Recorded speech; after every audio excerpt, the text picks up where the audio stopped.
Hello friends, good evening. Welcome back to my channel. This is Simran and we all know कि IBPS PO की notification आ गई है और IBPS clerk और SBI PO की notification already आ चुकी थी।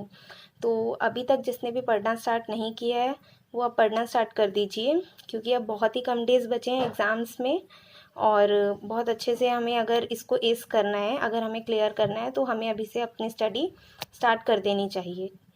और मैं आपके साथ आज कुछ इम्पॉर्टेंट टॉपिक्स शेयर कर रही हूँ जो कि आपको डेली बेसिस पर करने हैं, जो कि आपको बहुत हेल्प करेंगे आपके एग्ज़ाम्स में अच्छा स्कोर करने में। सबसे पहले स्टार्ट करते हैं एडिटोरियल से। एडिटोरियल आपको डेली बेसिस पे पढ़ने हैं, मिनिमम 1 और मैक्सिमम 2 आपको एडिटोरियल पढ़ने हैं। इसके लिए आप किसी भी न्यूज़पेपर को फॉलो कर सकते हैं जो भी आपके घर में आता है, या आप ऑनलाइन सोर्स से इसको अवेल कराते हैं। और इस एडिटोरियल में आपको जो भी वोकैबुलरी मिलेगी उन वर्ड्स को आप चाहे तो नोट डाउन कर सकते हैं अपने नोटबुक में। आपको properly word meaning note down करने हैं। एंड उसके बाद आपको करंट अफेयर्स को आप डेली बेसिस पे करेंगे। इसमें आपको डेली तो करना ही करना है, प्लस आपको वीकली भी करने हैं, क्योंकि एंड टाइम पे हमारे लिए मुश्किल हो जाता है कि हम करंट अफेयर्स को इकट्ठा मगअप करें। इससे अच्छा है कि अगर आप इसको डेली बेसिस पे करते हैं तो आपको एटलीस्ट कुछ करंट अफेयर्स तो माइंड में रहेंगे ही।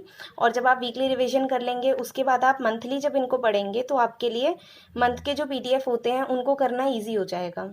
और इसके बाद है प्री लेवल पजल्स। आपकी जो प्री लेवल पजल्स हैं आपकी कम से कम मिनिमम टू मिनिमम 1, कोई पजल होती है जो 1 मिनट में बन जाती है और कोई होती है जिसमें मिनिमम या मैक्सिमम 3 मिनट्स लगते हैं।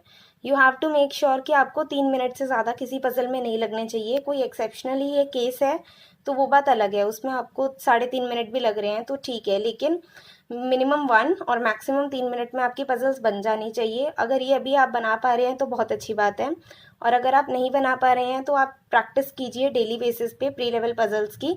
At least 4 to 5 puzzles on daily basis आप प्रैक्टिस कीजिए और टाइमर के साथ कीजिए, ताकि आपको पता चल सके कि आप इनमें कितना टाइम ले रहे हैं। Same goes for DI exam में। अगर आप DI इस टाइम पे बना पाते हैं तो आप अपना मैथ्स में बाकी के जो टॉपिक्स होते हैं अर्थमेटिक वगैरह उनको अच्छे से कर पाएंगे। तो आपको ध्यान रखना है कि आपके DI भी मैक्स टू मैक्स 5 क्वेश्चंस होते हैं एक DI में, और वो DI आपके 2 से मैक्सिमम मिनिमम 2 और मैक्सिमम 3 3.5 मिनट में बन जाएं। आपको इस हिसाब से इसकी भी प्रैक्टिस करनी है डेली बेसिस पे। और हाफ एन आवर आपको डेली रीडिंग करनी है। मैं रीडिंग इसलिए कह रही हूँ क्योंकि RC आते हैं हमारे, PJs आते हैं हमारे, यानी कि पैरा जंबल्स जो क्लोज टेस्ट होते हैं, इसमें हमारी रीडिंग बहुत हेल्प करती है। तो आप अपना हाफ एन आवर डेली का एटलीस्ट रीडिंग पर दीजिए, जो कि आपको बहुत हेल्प करेगा। And at the end all the very best. अच्छे से प्रिपेयर कीजिए। बाकी और टॉपिक्स और जो भी इम्पॉर्टेंट बातें हैं बाकी इनको सेक्शन वाइज मैं इनको आने वाली वीडियोस में ज़रूर कवर करूँगी। All the very best. Thank you.